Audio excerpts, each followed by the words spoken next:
Hi, welcome back to another episode of Cooking with Michael. It was suggested to me that I remind people why I'm doing this, so I thought I would give you a little verbal introduction.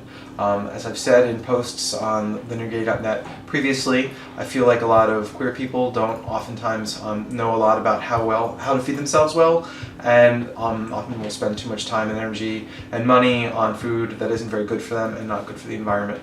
So what I'm endeavoring to do here is to show people how easy it is to eat well and to eat low in the food chain and to cook the food yourself through a series of instructional videos that focus more on technique and less on recipes, though I will give you the recipe as well.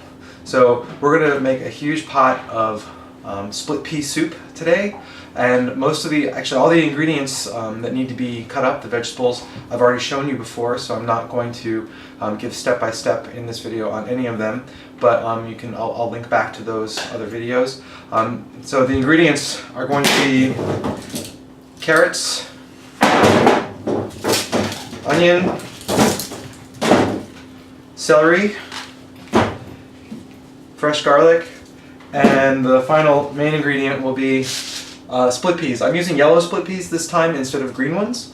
And one of the nice things about split peas, as well as lentils, is that while they are a high protein legume, they don't require a lot of extra soaking and boiling ahead of time and all that mess. You can just throw them in the pot and cook them for about 45 minutes and they're good to go. So instead of having the whole ordeal like with the black bean soup where you have to pre-boil and soak and drain and rinse a few times, you don't have to do any of that with these. So it makes it really easy to get a high protein vegetable soup without having to wait forever and do all that extra legwork, which isn't that bad, but it's but sometimes it can be time consuming. So I'm going to go ahead and get started and hopefully get some good soup here in just a couple minutes.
Alright, it took about 10 minutes to get all the vegetables cut up. You can see that in this case we don't need to saute the onions or the celery beforehand.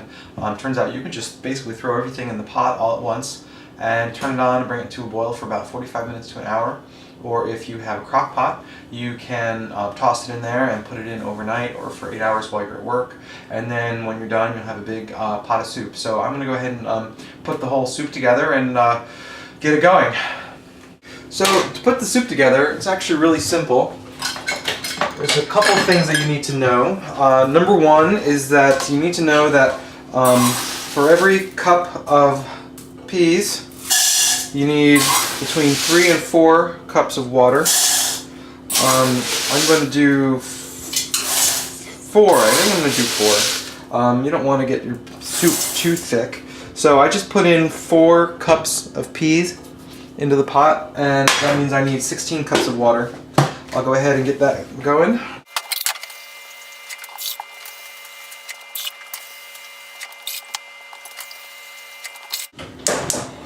So here we go. We've got 16 cups of water. I've got my 4-cup measuring cup, which makes making soups really easy because you don't have to make as many trips. I've got all my vegetables. I'm just going to dump them right in.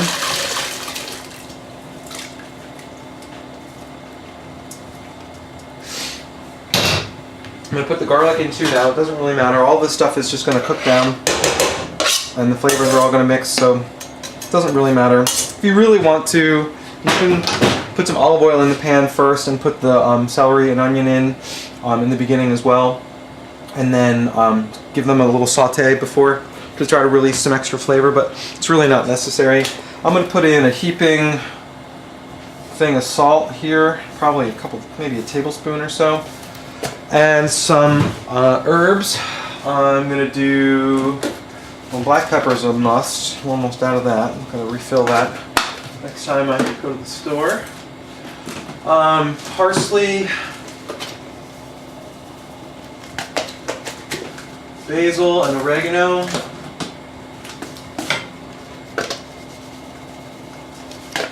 And again, I've got my reused hummus containers for all my spices. Works out really well. And for good measure, I'm going to drop in 2 bouillon cubes, which maybe is cheating, but it's a good way to add some more flavor and to spice up your soup a little bit. So I'm going to just drop these in there too.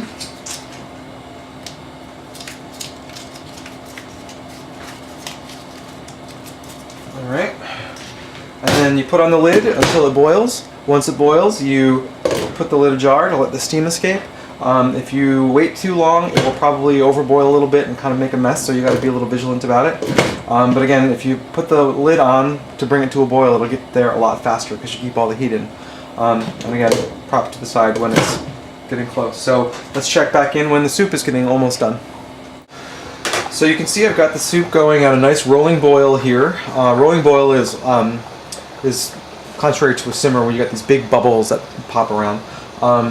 And you can see the chickpeas are expanding, they're getting bigger, they're soaking up a lot of the water. And what's funny is that these yellow chickpeas, or sorry, split peas, the yellow split peas, they end up looking green when they cook, just like the green ones. So it's not really a big deal of difference, and they basically taste the same too. So these actually ended up being cheaper than the green ones this time around for some reason. So I got the yellow ones instead.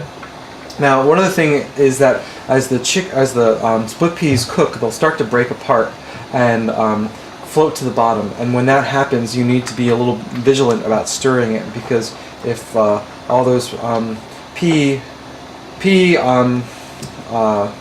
fallout, more or less, ends up sitting at the bottom of the pot, then it's more likely to burn than if there is more water and moisture down there.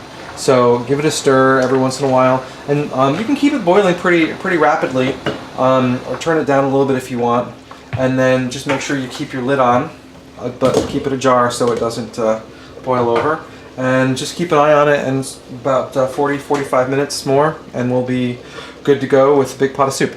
Hey, I'm back, and it's been about an hour, I think, and the soup is pretty much done. So let's take a look. Position this here so you can see what we have going on. A nice bubbly cauldron of split pea soup. You can see that the peas have fallen apart and there's still a little bit of pea shape in there, but mostly it's they've fallen apart, and it's actually cooked down a little bit. You can see this is the stuff that would be gathering at the bottom I warned you about. So you can see I've been stirring it to keep it from burning at the bottom, and it looks a little loose right now, but actually when it cools, it will actually firm up quite hard. So you may have to scoop it out with a ladle, or, well, I don't know, scoop it out with something instead of just using a big spoon. So there you go, split pea soup. It takes about an hour to cook and about 10 minutes to assemble, and this pot should last us for most of the week for lunches, and it should be pretty delicious. So enjoy.